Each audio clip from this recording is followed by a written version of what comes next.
Question from Brian Donnelly, which is a difficult question. Great art stands the test of time, but what is it that enables the great works of art to stand the test of time? What's their secret? How is it that they get a grip on us and that grip lasts forever? Well, it's a really hard question to answer. I think, certain base level, I think that great works of art have to have a certain degree of formal and moral conviction. They have to come from truth, from a place of truth in the person who makes them. And then that place of truth has to be found another place on the canvas, or it might be a painting done on wood. And a certain level of formal mastery is necessary for a painting to last forever. Think of Giotto, think of Piero della Francesca, think of Caravaggio, think of Géricault.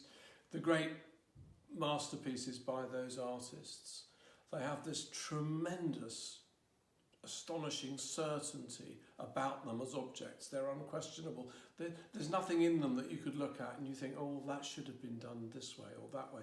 You just know they are the way that they were meant to be, which I think goes back to the truth in the heart of the maker, finding its reflection in the work. But it's not easily managed, and how does a modern artist get that now into their work? I mean, I was good friends with Howard Hodgkin, and he used to spend loads of time in the National Gallery, and I used to often go to the National Gallery with him. And I once asked him, why do you spend so much time looking at the art of the past? And he said, first of all, what other home do we have, we modern painters? This is our home, the National Gallery. This is the house where all the great other paintings are to be found.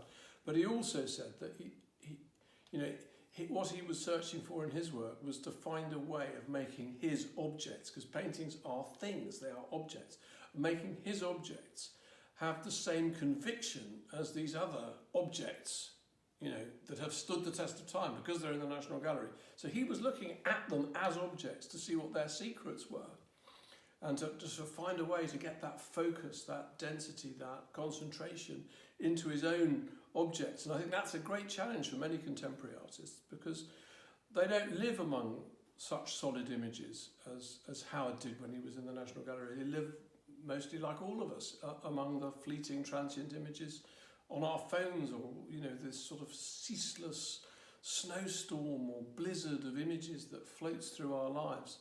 And I think that makes it even harder now for somebody to make an image. And it makes us harder to recognise it as well.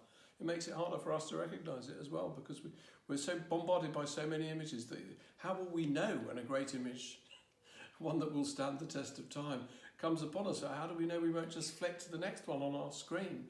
So it's a very good question. I'm afraid I haven't really answered it, but I hope I've given you some food for thought.